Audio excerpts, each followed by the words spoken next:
खबरों के सफरनामे में आपका स्वागत है। बढ़ते हैं खबरों की ओर। मैं हूं आस्था। प्रधानमंत्री नरेंद्र मोदी अमेरिका और इजिप्ट के दौरे के बाद भारत वापस लौट आए हैं। रात लगभग 12:30 बजे उनका प्लेन दिल्ली के पालन एयरपोर्ट पर उतरा। पीएम का काफिला एयरपोर्ट से बाहर निकला तो बीजेपी अध्यक्ष जेपी नड्डा और दिल्ली के सभी 7 बीजेपी सांसदों ने उनका स्वागत किया। इसके बाद पीएम एयरपोर्ट से अपने घर के लिए रवाना हो गए। मीडिया रिपोर्ट्स के मुताबिक पीएम मोदी कई बैठकें अब कर सकते हैं विदेश दौरे से लौटकर। बता दें आपको, पीएम नरेंद्र मोदी 20 जून को अमेरिका पहुंचे थे। 21 जून को उन्होंने इंटरनेशनल योग दिवस पर यूएन के मुख्यालय पर करीब 135 देशों के प्रतिनिधियों के साथ योग किया। 22 जून को पीएम मोदी का व्हाइट हाउस में स्वागत किया गया।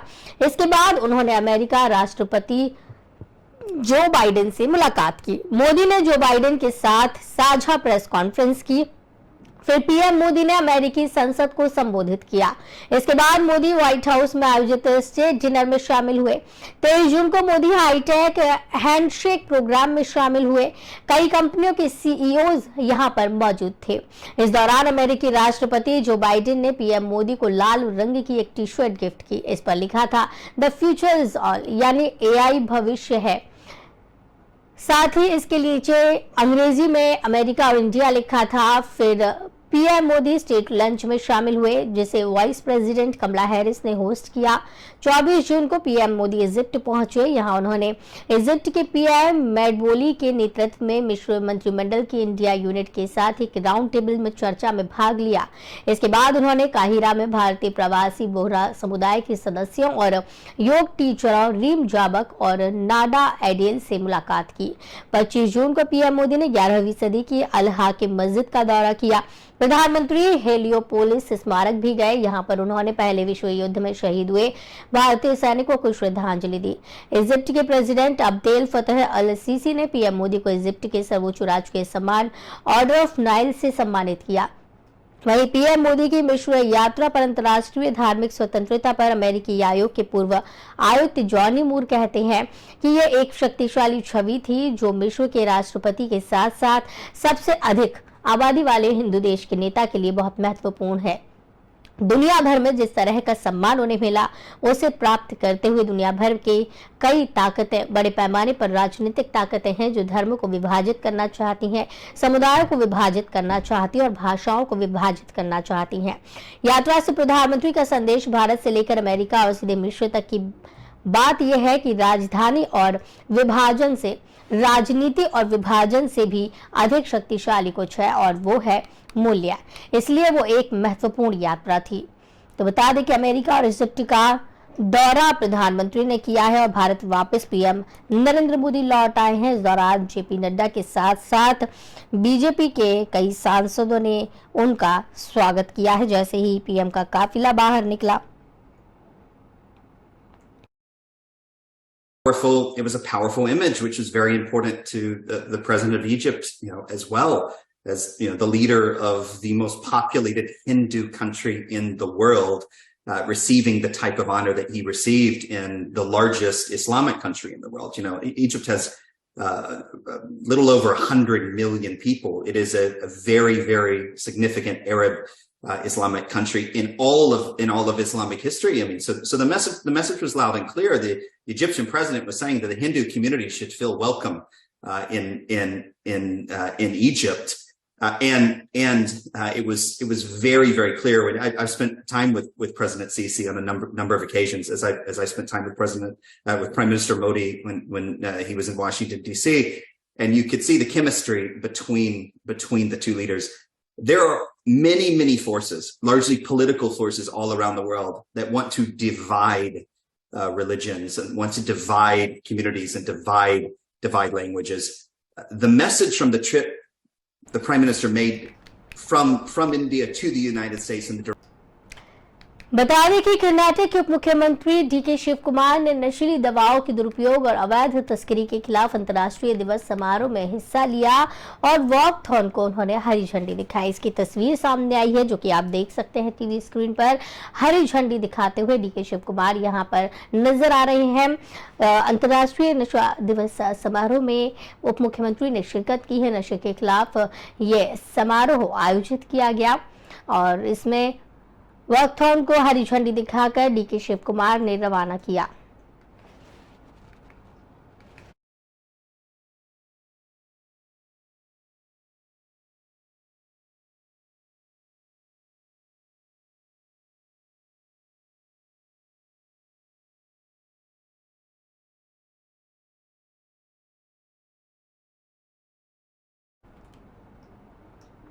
भारतीय कुश्ती संघ के पूर्व अध्यक्ष ब्रजभूषण सिंह के खिलाफ प्रदर्शन कर रहे पहलवानों ने आंदोलन खत्म करने की घोषणा कर दी है।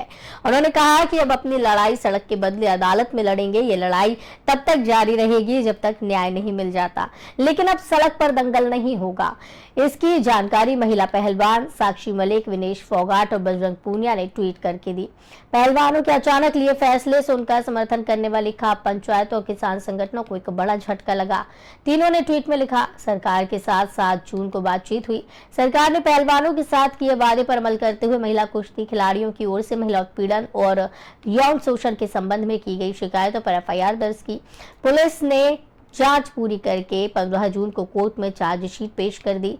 इस केस में पहलवानों की कानूनी लड़ाई सड़क की जगह कोर्ट में जारी रहेगी। तो बता दें कि अब लड़ाई सड़कों पर नहीं कोर्ट में लड़ी जाएगी। पहलवानों ने आंदोलन खत्म करने की घोषणा कर दी है। साक्षी, विनेश और बजरंग पूनिया ने कहा कि अब लड़ाई सड़कों पर नहीं होगी, कोर्ट में लड़ी जाएगी। आपको बता दें कि जंतर मंतर पर लंबे समय से प्रदर्शन किया जा रहा था। उसके बाद पुलिस ने जंतर मंतर से प्रदर्शन को उठवा दिया, लेकिन लगातार जो है पहलवानों का धरना प्रदर्शन जारी था और अब घोषणा कर दी है। ट्वीट करते हुए कहा गया है कि अब सड़कों पर लड़ाई नहीं लड़ी जाएगी, अब कोर्ट में ये लड़ाई लड़ी जाएगी। और जिस तरीके से ये बात कही गई है, लड़ाई जारी रहेगी। वहीं इस पर ब्रजभूषण शरण सिंह ने भी कहा है कि कोर्ट अपना काम करेगी। आपको बता दें कि साक्षी, विनेश का कहना है कि दिल्ली पुलिस ने एफआईआर दर्ज की है। अब सड़कों पर प्रदर्शन नहीं होगा, अब इस कोर्ट में लड़ाई जारी रहेगी। तो उसमें दिक्कत क्या है? अब अदालत में तो है ही है, क्योंकि 5 महीने तक ये चला था। देखिए मुझे कोई कमेंट नहीं करना है। अब प्रकरण अदालत में है, अदालत के विचाराधीन है। तो सर आपको लग रहा है कि अब सही होगा, क्योंकि आप जंतर मंतर पे एक लंबा प्रदर्शन आपके खिलाफ हो रहा था, अब अदालत पे होगा तो एक जांच प्रक्रिया सही तरीके से होगी? अदालत अपना काम करेगी। सर एक्शन प्लान तो उसमें दिक्कत क्या है? अब अदालत में तो है ही है, क्योंकि 5 महीने तक ये चला था। देखिए मुझे कोई कमेंट नहीं करना है। अब प्रकरण अदालत में है, अदालत के विचाराधीन है। तो सर आपको लग रहा है कि अब सही होगा, क्योंकि आप जंतर मंतर पे एक लंबा प्रदर्शन आपके खिलाफ हो रहा था, अब अदालत पे होगा तो एक जांच प्रक्रिया सही तरीके से होगी? अदालत अपना काम करेगी। सर एक्शन प्लान तो उसमें दिक्कत क्या है? मणिपुर में करीब 2 महीने से हिंसा जारी है। इसी बीच पुलिस और सुरक्षा बलों ने भी उग्रवादियों के खिलाफ एक्शन तेज कर दिया है। सुरक्षा बलों ने पिछले 24 घंटे में हिंसा प्रभावित मणिपुर के विभिन्न जिलों में उग्रवादियों द्वारा बनाए गए 12 बंकरों को नष्ट कर दिया। मणिपुर पुलिस द्वारा जारी बयान में कहा गया है कि राज्य पुलिस और केंद्रीय बलों ने तमेंगलोंग, इम्फाल पूर्व, विष्णुपुर, कांगपोकपी, चुराचांदपुर और कांगचिक जिलों में सर्च ऑपरेशन चलाया। इस दौरान 12 बंकर्स को तबाह कर दिया गया। इतना ही नहीं, सर्च ऑपरेशन के दौरान पुलिस को साहुमफाई गांव में एक धान के खेत में 3 51 मिलीमीटर मोर्टार गोले, 3 84 मिलीमीटर मोर्टार और आईईडी पाए गए। वन निरोधक टीम ने आईईडी को भी नष्ट किया। पुलिस के मुताबिक स्थिति तनावपूर्ण है, लेकिन कुछ स्थानों पर नियंत्रण में है। कुछ छिटपुट घटनाएं हुई हैं, लेकिन राज्य के अधिकांश जिलों में स्थिति सामान्य है। पुलिस ने कर्फ्यू उल्लंघन, घरों में चोरी, आगजनी के मामलों में 135 लोगों को गिरफ्तार किया। पुलिस ने बताया कि अब तक कुल 1100 हथियार, 13,702 गोला बारूद और विभिन्न प्रकार की 250 बम बरामद हुए। राज्य के विभिन्न हिस्सों में फ्लैग मार्च, घेराबंदी और तलाशी अभियान जारी है। तो बता दें कि उग्रवादियों के खिलाफ एक्शन तेज हो गया है। 12 बंकरों को नष्ट किया गया। मणिपुर में 2 महीने से ज्यादा समय हो गया है और हिंसा लगातार जारी है, लेकिन अब एक्शन में पुलिस और सुरक्षा बल नजर आ रहे हैं। आपको ये भी बता दें कि बीते दिन अमित शाह ने मणिपुर की स्थिति को लेकर बैठक आयोजित की थी। इस बैठक में तमाम नेता शामिल हुए थे, अलग अलग दलों के नेता शामिल हुए थे और मणिपुर की स्थिति पर चर्चा हुई थी। और उसके बाद से ही एक्शन और सुरक्षा बलों और पुलिस ने तेज कर दिया है। उग्रवादियों के खिलाफ लगातार कार्रवाई की जा रही है। 12 बंकरों को नष्ट किया गया है। उग्रवादियों के खिलाफ एक्शन तेज हो गया है। अमित शाह ने इस पर बैठक की थी, जिसके बाद से ही एक्शन तेज हो गया है।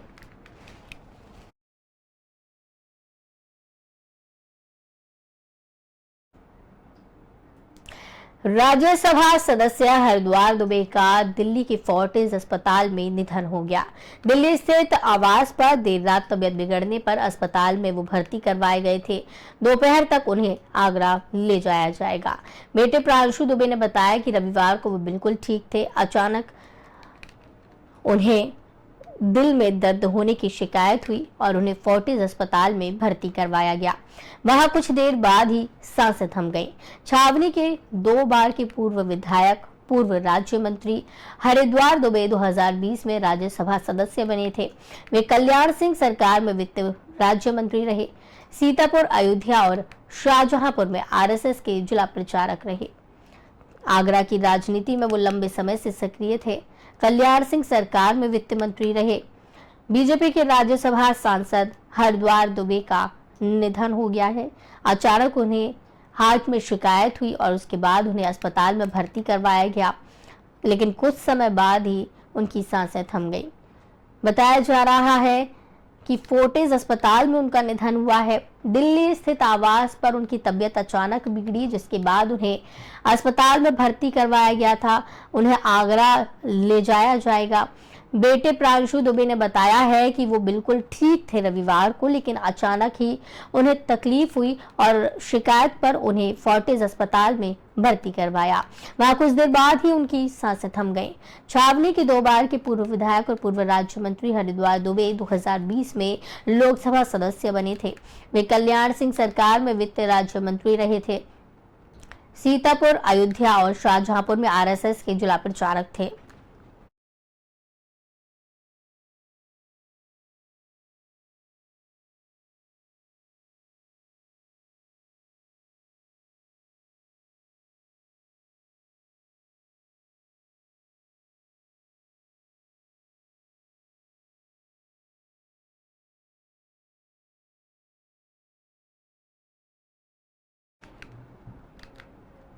ओडिशा के गंजम जिले में रविवार देर रात एक बस दुर्घटना में 10 लोगों की मौत हो गई और 8 लोग घायल हो गए। घायलों को एमकेसीजी मेडिकल कॉलेज बरहामपुर में भर्ती करवाया गया।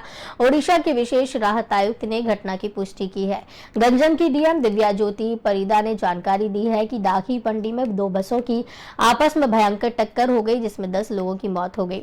हादसे में 8 घायलों को तुरंत इलाज के लिए एमकेसीजी मेडिकल कॉलेज में भर्ती करवाया गया है। इनमें से एक की हालत गंभीर होने के कारण उसे कटक एससीबी मेडिकल सेंटर में भर्ती करवाया गया। कोशिश कर रहे हैं। उन्होंने बताया कि हादसे की शिकायत सरकारी बस रायगढ़ जिले के गुडारी से भुवनेश्वर जा रही थी। वहीं दूसरी ओर भुवनेश्वर ओडिशा के बता दें, मुख्यमंत्री नवीन पटनायक ने गंजम जिले में बस दुर्घटना में लोगों की मौत पर गहरा दुख व्यक्त किया है। सीएम को सीएमओ की ओर से जानकारी दी गई थी। वहीं सीएम ने मृतकों के आश्रितों को 3-3 लाख रुपए की अनुग्रह राशि देने की भी घोषणा की। तो आपको बताते कि मृतकों के आश्रितों को भी मदद दी जाएगी। ओडिशा में ये दर्दनाक सड़क हादसा देखने को मिला है। नवीन पटनायक ने 3-3 लाख रुपए देने की घोषणा की है। इस हादसे में 10 लोगों की जान चली गई और 8 लोग घायल बताए जा रहे हैं। घायलों को एमकेसीजी मेडिकल कॉलेज बरहामपुर में भर्ती करवाया गया। ओडिशा की विशेष राहत आयुक्त ने घटना की पुष्टि की है। गंजम की डीएम दिव्या ज्योति परिदा ने जानकारी दी कि दाखी पंडी में 2 बसों की आपस में भयानक टक्कर हो गई और इस भयंकर टक्कर में 10 लोगों की जान चली गई। हादसे में 8 घायलों को तुरंत इलाज के लिए एमकेसीजी मेडिकल कॉलेज में भर्ती करवाया गया। इनमें से एक की हालत गंभीर होने के कारण उसे कटक एससीबी मेडिकल सेंटर भेजा गया। उन्होंने बताया कि हादसे की शिकायत सरकारी बस रायगढ़ जिले के गुडारी से भुवनेश्वर जा रही थी। ओडिशा के मुख्यमंत्री नवीन पटनायक ने गंजम जिले में बस दुर्घटना में लोगों की मौत पर गहरा दुख व्यक्त किया है। बता दें आपको कि सीएम को सीएमओ की ओर से जानकारी दी गई थी। वहीं सीएम ने मृतकों के आश्रितों को मदद देने की बात की है। 3-3 लाख रुपए की अनुग्रह राशि देने की घोषणा कर दी है।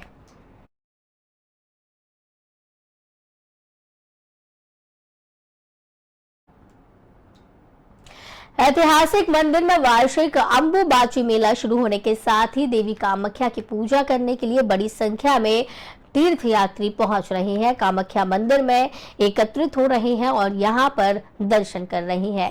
3 दिन तक बंद रहने के बाद मंदिर के दरवाजे दोबारा खुले हैं। अंबुबाची मेले की निवृत्ति आज की जाती है। अंबुबाची मेला नीलाचल पहाड़ी के ऊपर स्थित है। कामाख्या मंदिर में आयोजित होने वाला ये सबसे बड़ा हिंदू आयोजन माना जाता है। तो बता दें कि अंबुबाची मेला शुरू हो चुका है। 3 दिन तक मंदिर के दरवाजे बंद रहे और आज से ये दरवाजे फिर से खोल दिए गए हैं। बड़ी संख्या में तीर्थयात्री यहां पर पहुंच रहे हैं दर्शन करने के लिए। बड़ी संख्या में यहां पर एकत्रित हो रहे हैं। आपको ये बता दें कि अंबुबाची मेला जो है बड़ा भव्य मेला होता है। ऐतिहासिक मंदिर में वार्षिक अंबुबाची मेला लगता है। हर साल ये मेले का आयोजन होता है जो कि अब शुरू हो चुका है। इसी के चलते कामाख्या की पूजा करने के लिए बड़ी संख्या में तीर्थयात्री गुवाहाटी के कामाख्या मंदिर में एकत्रित हुए। 3 दिन तक बंद रहने के बाद मंदिर के दरवाजे दोबारा खोले गए। मेले की निवृत्ति आज की जाती है। अंबुबाची मेला नीलाचल पहाड़ी के ऊपर स्थित कामाख्या मंदिर में आयोजित होने वाला सबसे बड़ा हिंदू धार्मिक आयोजन होता है।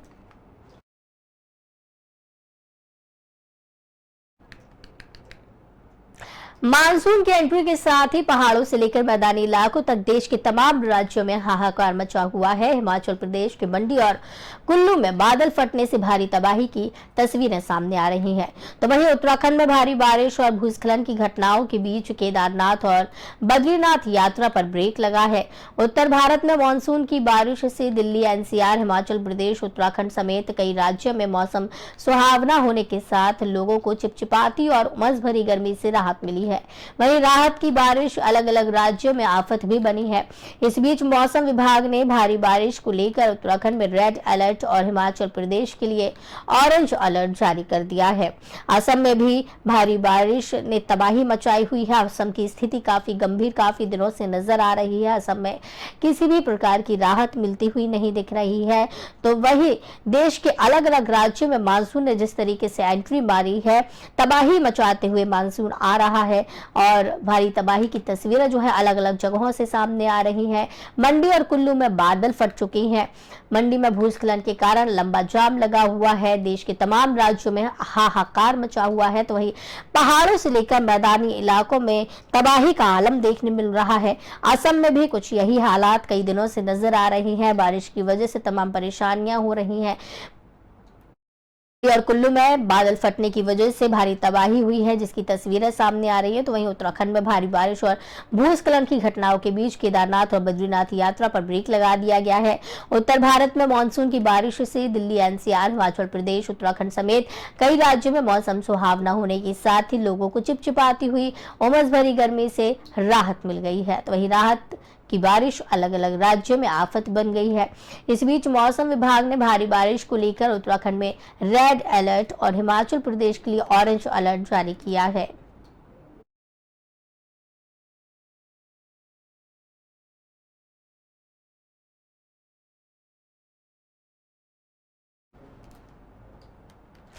तो इस बुलेटिन में फिलहाल इतना ही। मुझे दीजिए इजाजत। नमस्कार।